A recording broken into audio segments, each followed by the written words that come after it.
Hello and welcome to this episode of PsyTV. My name's Lisa Turner. Okay, so today's episode is all about how to become more spiritual, how to become more psychic, how to ramp up your spiritual powers. Now, if you've been struggling, if you've been trying really hard and struggling to become more spiritual and yet something's just not working for you and you've wondered why, today's episode is for you. I'm going to show you exactly how your mind works, how the psychic mind works. And when I learned this model, it absolutely blew my mind. It's like suddenly everything just fitted into place. And it's really simple. So to explain it, I have a diagram. Yes, I'm an engineer. I like pictures. Okay. So this is a diagram of how your mind works. So if you can see that, we actually have three aspects of the mind. So one is your conscious mind, your unconscious mind, and your higher self. Now, your conscious mind is basically everything that you're conscious of right now. So that's 7 plus or minus 2 bits of information.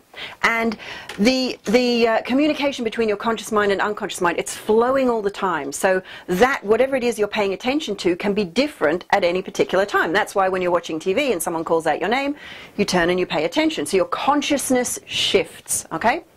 Then you have your unconscious mind. Now, sometimes this is called subconscious. Now, I prefer the term unconscious because it kind of feels more technically correct, because it's basically everything that you're not conscious of at this particular moment.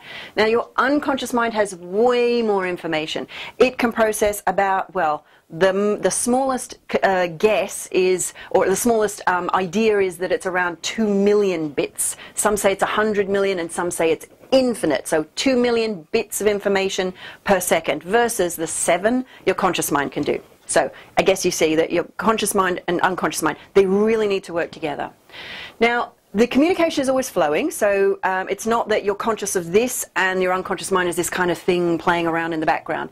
No, that happens, that communication flows all the time. So for example, if I were to ask you what your address is, what's your address? You could probably answer. Now, where was that just before I asked? That's right. It was in your unconscious. It was in your memories, which is one part of the way what your unconscious mind does. So it stores your memories, it organizes them, it presents them to you if it thinks it's an appropriate time. Sometimes it's not an appropriate time, and you need to tell it that.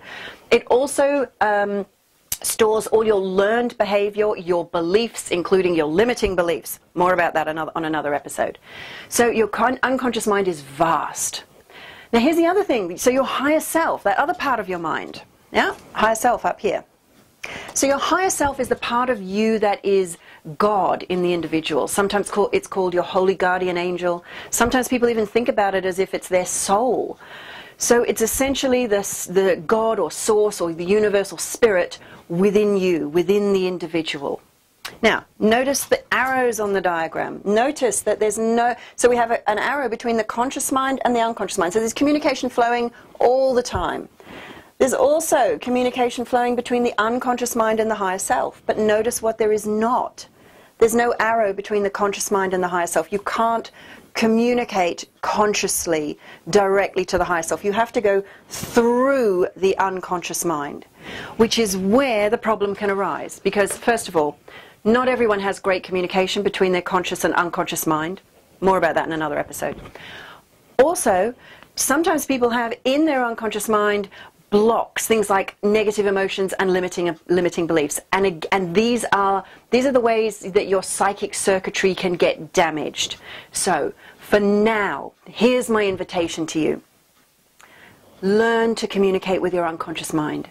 Notice when your unconscious mind gives you those little nudges. Now, it doesn't always do it like a big flashing light in front of you. Sometimes it's very subtle, little body signals, little tiny flashes in your eye, little murmurings or whisperings, but pay attention to them. Also, things like meditation, really, really powerful. Practice any meditation technique you know. Dream work, write down your dreams. That will increase your communication with your unconscious mind.